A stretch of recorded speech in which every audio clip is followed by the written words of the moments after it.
Hỏi gì? À, good chất lóng.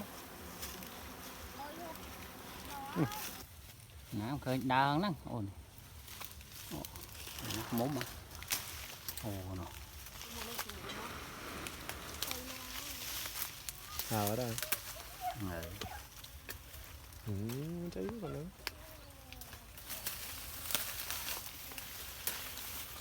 Mà không.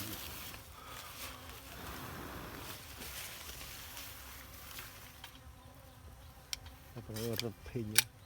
Cuồng không đấy. Cắt thôi vậy. Mơ múc là na dắt ta hổ đồ phun chậm không? Cái này do cũng bắt được cát đấy bạn nữa. Bà tập bảo.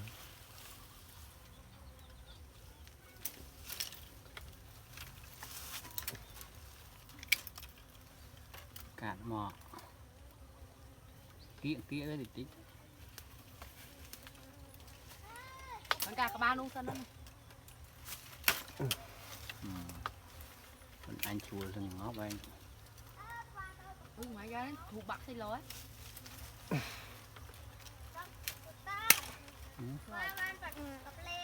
Ừ.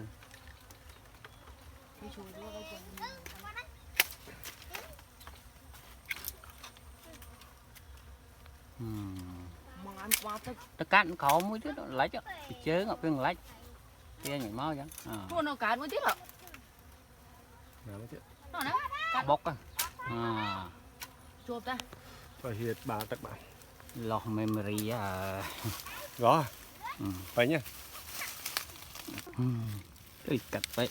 Họ đồ khai can nữa đồ khai.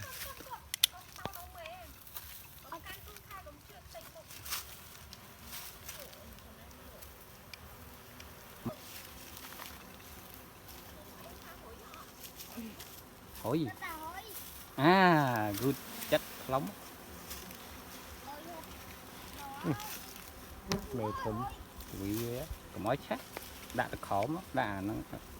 Đã lớn chết được khổ.